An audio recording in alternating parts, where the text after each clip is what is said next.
Sir అలాగే ఈ మధ్యకాలంలో విన్నాం ఇక్కడ తెలంగాణలో ఫ్రీగా బస్సు ఏర్పాటు చేయడం జరిగింది, ఉచిత బస్సు మహిళలకి. కర్ణాటకలో కూడా అదే ఫస్ట్ అక్కడే ప్రారంభించారు అది. అండ్ ఇప్పుడు ఆంధ్రాలో కూడా ఉంటుంది చంద్రబాబు నాయుడు గారు ముఖ్యమంత్రి అయితే అని చెప్పేసి వింటున్నాం. అది ఎంతవరకు వాస్తవం? అండ్ ఇక్కడ కొంతమంది ఫెయిల్ అయింది, కొంతమంది మహిళలు దాని పట్ల అసంతృప్తి వ్యక్తం చేస్తున్నారని కొంచెం వింటున్నాం. సో మరి దాని గురించి ఎలా స్పందిస్తారు? ఇక్కడ మనం ఇది చాలా కీలకమైన ప్రశ్న అండి. వివిధ రాష్ట్రాల్లో వివిధ చోట్ల ఇది అనేది పథకం అనేది అమలు చేశారు. కానీ ఎవరూ కూడా ఒక అధ్యయన కమిటీ వేయాల. ఎందుకనంటే లక్షల మంది జనానికి సంబంధించిన విషయం ఇది.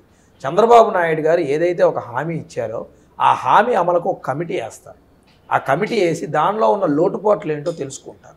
ఆ అధ్యయన కమిటీ దానిలో పక్క రాష్ట్రాల్లో జరుగుతున్న ఇబ్బందుల్ని, ఇక్కడ ఇబ్బందులు ఏ విధంగా అధిగమించాలో ఒక కమిటీ వేసి తద్వారా వాటిని ఏ విధంగా మనం సొల్యూషన్ చేయగలం, ఎప్పుడు ఏ టైంలో ఎక్కువ బస్సులు పెట్టాలి, జనం తాకిడి ఎలా ఉంటుంది, దాన్ని ఎలా మానిటర్ చేయాలి, దాన్ని చేయాలంటే సరైన ప్రత్యామ్నాయ మార్గాలు ఏం చేయాలి అనేది అంతా కూడా చంద్రబాబు నాయుడు గారు ఒక అధ్యయనం చేసి అన్ని రాష్ట్రాల్లో కన్నా సక్సెస్ఫుల్గా ఆ పథకాన్ని నిలబెట్టగలిగే దమ్ము ధైర్యం ఉన్న నాయకుడే చంద్రబాబు నాయుడు గారు. రేపొద్దున మీరే చెప్తారు, ప్రభుత్వం వచ్చిన తర్వాత రాబోయే 3 నెలల్లో ప్రభుత్వం మారుతుంది, ఆ తర్వాత ఏర్పడ్డ తర్వాత 3 నెలల్లో ఇంత బ్రహ్మాండంగా పథకం ఏ రాష్ట్రంలో జరగలేదు, ఒక ఆంధ్ర రాష్ట్రంలో జరిగిందని మళ్ళీ మీ ఛానల్లోనే మేము కూర్చొని ధైర్యంగా చెప్పగలిగే దమ్ము ధైర్యం మాకు ఆ ధైర్యం చంద్రబాబు నాయుడు గారు ఇస్తారని మేము భరోసా కల్పిస్తూ ఉన్నాం. ఓకే, కానీ ఈ 2 పథకాలు అమలు చేస్తుంది కాంగ్రెస్ ప్రభుత్వం, అంటే పైన కూడా కాంగ్రెస్ ప్రభుత్వం వాళ్ళది. మరి ఇక్కడ పవన్ కళ్యాణ్ గారు చూసుకుంటే బీజేపీ వైపు ఉన్నారు, మరి చంద్రబాబు నాయుడు గారేమో ఈ కాంగ్రెస్ పెట్టిన పథకం వైపు ఆలోచిస్తున్నారు. సో మరి ఆ రెండింటిని ఎలా ఆలోచించాలి? పథకం ఎవరిది ఎక్కువ ఎవరిది తక్కువ అని కాదండి, పథకాన్ని అమలుపరిచేవారి వ్యక్తి. ఇది కేంద్రానికి ఏమాత్రం సంబంధం లేని పథకం. ఇది రాష్ట్ర ప్రభుత్వం నిర్ణయాల మీద రాష్ట్ర ప్రభుత్వం ఖజానాతో నిర్వహించే ఒక పథకం. దీనికి కేంద్ర ప్రభుత్వం నిధులు ఎక్కడా ఉంటాయని ఏ రాష్ట్రం కూడా చెప్పలా. ఇప్పుడు కూడా ఎక్కడ అమలుపరిచే రాష్ట్రాల్లో కూడా కేంద్రం నుంచి ఎటువంటి నిధులు లేవు. ఆర్టీసీ బస్సులు అనేది రాష్ట్ర ప్రభుత్వం ఆధీనంలో నడిచాయి. దానికోసం మహిళలకు ప్రత్యేకంగా కొన్ని బస్సులు ఏర్పాటు చేస్తే ఇష్యూ క్లోజ్. పీపీపీ మోడ్లో రెగ్యులర్గా నడిచే బస్సులు రెగ్యులర్గా నడుస్తాయి. ఇంటర్ ద సిటీ ఏదైతే జిల్లాలో నడిచే బస్సుల్ని ప్రత్యేకంగా కొన్ని బస్సులను ఏర్పాటు చేసి దానిలో మహిళల వరకు ఎంట్రీ ఇస్తే అసలు ఆ ఇష్యూవే క్లోజ్. అది చంద్రబాబు నాయుడు గారు అలాంటి ఆలోచనలు చేయగలరు, మిగిలిన వాళ్ళకి లేవని కాదు. దాని నిర్ణయం తీసుకునే దమ్ము ధైర్యం కూడా ఉండాలి. అది చంద్రబాబు నాయుడు గారు తీసుకోగలరు. ఏదైతే పథకం ఉందో ఆ పథకాన్ని 100% ప్రజలకి చేరువయ్యే విధంగా అమలుపరిచే కెపాసిటీ ఉన్న వ్యక్తి చంద్రబాబు నాయుడు గారు. ఇందాక బీజేపీ గురించి చెప్పారు, మేము అదే చెప్తున్నాం. రాజకీయాల్లో శాశ్వత శత్రువులు శాశ్వత మిత్రులు ఎవరు ఉండరండి. రాజకీయాల్లో శాశ్వత శత్రువులు శాశ్వత మిత్రులు ఉండరు. ఆంధ్ర రాష్ట్రానికి ఎవరు మంచి చేకూరుస్తారో వారితో పాటు కలిసి వెళ్ళటానికి ఎప్పుడూ సిద్ధంగానే ఉంటాం. ఖచ్చితంగా కేంద్రంలో వారు ఉన్నారు కాబట్టి వారి నుంచి సహకారం అధిక సంఖ్యలో వస్తుంది అంటే ఖచ్చితంగా ఆ రోజు మళ్ళీ ముందు మేమే ఉంటాం. ఎందుకంటే రాష్ట్ర ప్రజల ప్రయోజనాల కోసం చేసే ప్రయత్నం అది. ఒక చంద్రబాబు నాయుడు గారి కోసం, లోకేష్ గారి కోసం, జనసేన నాయకుడు మా పవన్ కళ్యాణ్ గారి కోసం చేసే విషయం కాదు. ఆంధ్ర రాష్ట్ర ప్రజలకు ఒక అభిష్టం మేరకు ఆంధ్ర ప్రజలకు ఏదైతే హామీ ఇచ్చామో ఆ హామీలు నెరవేర్చడానికి అవసరమైతే ఎవరి దగ్గరకైనా వెళ్తాం, ఎవరి సహకారమైనా తీసుకుంటాం. ప్రజల యొక్క ఇచ్చిన హామీని నెరవేర్చి ప్రజల భవిష్యత్తులో వెలుగు నింపటమే తెలుగుదేశం పార్టీ ఒక అంతిమ లక్ష్యం. దానికోసం చంద్రబాబు నాయుడు గారు ముందు నడిపిస్తారు. పవన్ కళ్యాణ్ గారు చెప్పినట్టు ఆ సారథ్యంలో ఇద్దరు కలిసి ముందుకెళ్తాం. ఓకే సార్, అలాగే రీసెంట్గా షర్మిల గారు కాంగ్రెస్ పార్టీకి అధ్యక్షురాలుగా అక్కడ చేపట్టబోతున్నారంటూ ఒక వార్త అయితే వెలుగులోకి వచ్చింది. దాని వెనకాల ఏమన్నా చంద్రబాబు నాయుడు గారు ఉన్నారా? ఆమెని అటువైపు తిప్పి ఆ పార్టీని కూడా ఇందులో పొత్తులతో కలుపుకొని ఓటు చేయలేనివ్వకుండా ప్రభుత్వ ఓటును అలా ప్లాన్ అయినా చేశారా? ఇక్కడ మనం ఒక విషయం తెలుసుకోవాలండి. చంద్రబాబు నాయుడు గారి పాత్ర ప్రతి దాంట్లో ఉండదు. ఇది కేవలం జగన్మోహన్ రెడ్డి మీద ఉన్న వ్యతిరేకతతో వాళ్ళ చెల్లి బయటకు వచ్చేసింది. వాళ్ళ బాబాయ్ హత్యకి జరిగింది ఇంతవరకు ఆచూకీ లేకపోవడంతో ఇంకొక చెల్లి న్యాయం కావాలని రోడ్డు మీద తిరుగుతాం. కానీ అంటే మాకు ఎందుకు అనిపించింది అంటే ఆమె క్రిస్మస్కి లోకేష్ గారికి ఒక గిఫ్ట్ పంపించింది, గిఫ్ట్తో పాటు ఒక మెసేజ్ కూడా పంపించారంటూ సోషల్ మీడియాలో బాగా వైరల్ అయింది. సో అందుకు అడిగాను నేను. మీరు అడిగిన మంచి ప్రశ్నే. ఏదైతే ఒక అన్నను కోల్పోయింది షర్మిల గారు, ఇంకొక అన్నని ఎత్తుక్కుంది షర్మిల గారు క్రిస్మస్ పండగ సందర్భంగా. రాజకీయాలు ఎప్పుడు కుటుంబ వైరాలుగా మారవు. మేము గతంలో కూడా చాలా ముఖ్యమంత్రులను చూసాం. కిరణ్ కుమార్ రెడ్డి గారిని చూసాం, రాజశేఖర రెడ్డి గారిని చూసాం, రోసయ్య గారిని చూసాం. కానీ కుటుంబ వైరంగా మార్చింది కేవలం జగన్మోహన్ రెడ్డి అనే వ్యక్తి మటుకే. రాజకీయాలు అనేవి హుందాగా ఉండాలి. పరస్పరం పలకరించుకునే విధంగా ఉండాలి, పరస్పరం సహకారం అందించుకునే విధంగా ఉండాలి. ప్రభుత్వం ఏర్పడిన తర్వాత ప్రజలందరూ ఒకటేలాగా చూసే విధంగా రాజకీయ నాయకుడు ఉండాలి తప్ప దాన్ని తీసుకొచ్చి కుటుంబాలకు పులిమి కుటుంబ గొడవలాగా తయారు చేసింది కేవలం జగన్మోహన్ రెడ్డి మటుకి. జగన్మోహన్ రెడ్డి వల్ల నష్టపోయింది షర్మిల గారు. ఆ నష్టాన్ని ఏదైతే ఒక అన్న లేడు అనే బాధ ఏదైతే ఉందో, అన్న నాకు వెన్నుపోటు పొడిచాడు, అన్న నాకు అన్యాయం చేశాడు అనే బాధ ఏదైతుందో, ఆ రకంగా ఎంతోమంది ఆడపిల్లలకు అండగా నిలబడుతున్నాడు లోకేష్ అన్న అనే ఒక కోణంతో లోకేష్ అన్నకి అన్నగా భావించి ఆమె గిఫ్ట్ పంపించింది తప్ప దానిలో రాజకీయ అర్థాలు ఏం లేవు.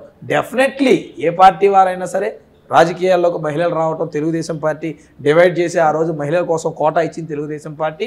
ఏ పార్టీలోకైనా మహిళలు రావచ్చు.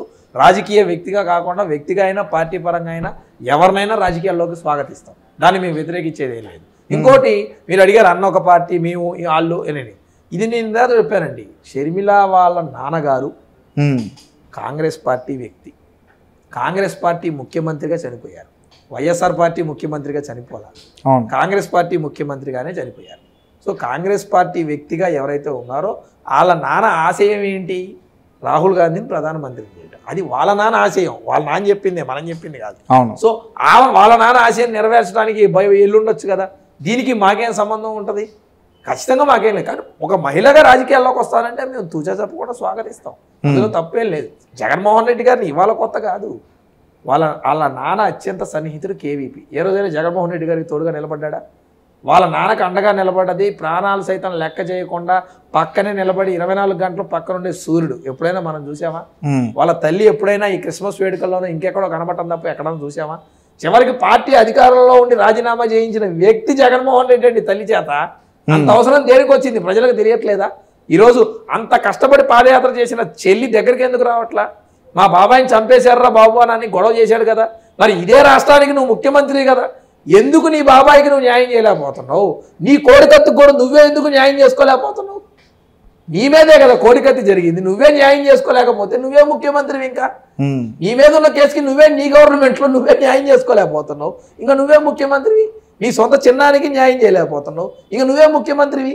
అది ప్రజలు తెలుసుకున్నారు, ప్రజలు తెలుసుకొని చేశారు. ఈరోజు జగన్మోహన్ రెడ్డితో ఎవరూ లేరు.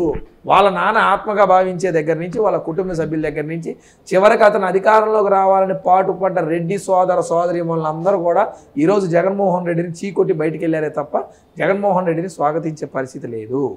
సో మేబీ వీళ్ళందరూ రేపు షర్మిల గారికి సపోర్ట్ ఇవ్వచ్చు, షర్మిల గారు కడప ఎంపీగా పోటీ చేయొచ్చు, గెలవచ్చు. పులివెందల్లో సునీత గారు ఎమ్మెల్యేగా పోటీ చేయొచ్చు. నిజం గెలవాలి కాబట్టి పులివెందల్లో ఏం జరిగిందో ఆ నిజం కనుక ఆమె చెబితే ఖచ్చితంగా ప్రజలు దాన్ని వెల్కమ్ చెప్పచ్చు. పులివెందుల ఎమ్మెల్యేగా సునీత గారు, కడప ఎంపీగా షర్మిల గారు కూడా ఉండే అవకాశాలు దండిగా ఉన్నాయి. అదేంటంటే వాళ్ళ గురించి చెప్తున్నా, అంటే పులివెందుల్లో టీడీపీ గెలిచే ఛాన్సెస్ తక్కువ ఉన్నాయా? పులివెందల్లో టీడీపీ గతంతో పోలిస్తే చాలా బలంగా ఉంది, ఉండొచ్చు అని చెప్పే తప్ప పులివెందల్లో సునీత గెలుస్తుందని నేను చెప్పలా. అవకాశం ఉంటే ఎవరైనా గెలవచ్చు. సో నిజంగా పులివెందుల ప్రజలు ఏం కోరుకుంటున్నారు? వివేక హత్య కేసు తెలవాలి అని కోరుకుంటున్నారు. అసలు ఎవరు చేశారో తెలుసుకోవాలని కోరుకుంటున్నారు. అది నిజంగా కనుక తెలుగుదేశం పార్టీయే నిజం ప్రూవ్ చేసింది అనుకో, తెలుగుదేశం పార్టీ గెలుస్తుంది.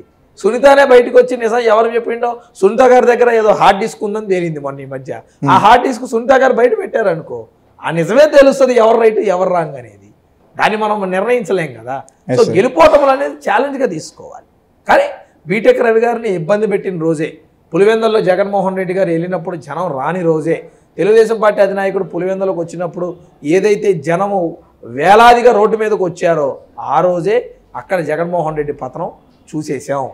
సో అక్కడ జగన్మోహన్ రెడ్డి తప్ప ఎవరైనా గెలుస్తారు, మేమైతే ఇంకా అవలేలకు గెలుస్తాం. ఓకే సార్, ఫైనల్గా ప్రశాంత్ కిషోర్ పీకే, చంద్రబాబు నాయుడు గారు అతన్ని తెచ్చుకున్నారా లేదా అతనంతటా అతనే వచ్చాడా? ప్రశాంత్ కిషోర్ గారు గత ఎలక్షన్లో వ్యూహకర్తగా వైసీపీ పార్టీకి చేసిన మాట వాస్తవం. అవును. తర్వాత ప్రశాంత్ కిషోర్ గారు 2 సంవత్సరాలు గడిచిన తర్వాత బీహార్లో ఎలక్షన్ సందర్భంగా అనుకుంటున్నా నాకు తెలిసి ఒక కామెంట్ చేశారు, ఆంధ్రప్రదేశ్ రాష్ట్ర ప్రజలకి నేను తీరం నష్టం చేశాను జగన్మోహన్ రెడ్డిని ముఖ్యమంత్రి చేసి అని. అది ఆ రోజు ప్రశాంత్ కిషోర్ గారు ట్విట్ పెట్టింది, మనం చెప్పింది కాదు. దాని తదనంతరం ప్రశాంత్ కిషోర్ గారు చంద్రబాబు నాయుడు గారి దగ్గరకు వచ్చి, ఏమండి మేము ఆంధ్ర ప్రజలకు చేసిన నష్టం ఏదైతే ఉందో దానికి ప్రత్యామ్నాయంగా ప్రాయశ్చితం జరగాలి అని అంటే మిమ్మల్ని ముఖ్యమంత్రిని చేసే తప్ప మా పాపం మేము కడుక్కోలేము, అందుకే మీ దగ్గరకు వస్తామని ఆయన వచ్చారు. ఖచ్చితంగా ఎవరు వచ్చినా స్వాగతిస్తాం. రాజకీయాల్లో శాశ్వత మిత్రులు ఉండరు, శాశ్వత శత్రువులు ఉండరు.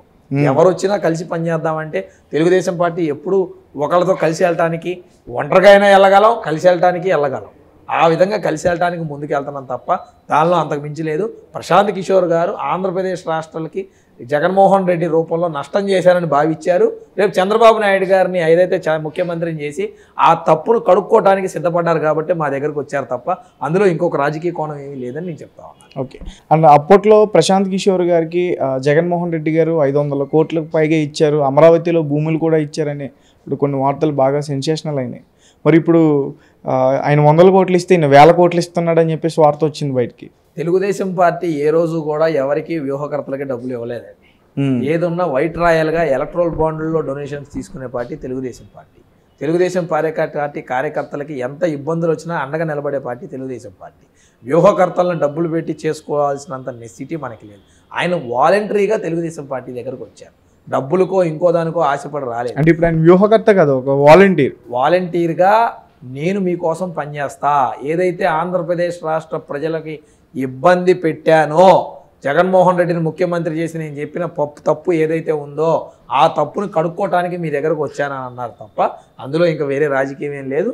ఖచ్చితంగా ప్రశాంత్ కిషోర్ గారు అలా అతను తప్పు తెలుసుకొని వచ్చాడు కాబట్టి గతంలో కూడా ఆయన చెప్పింది ఖచ్చితంగా మేము కూడా కలిసి ప్రయాణం చేస్తాం. అందులో తప్పేం లేదు. Okay sir, thank you so much. Thank you.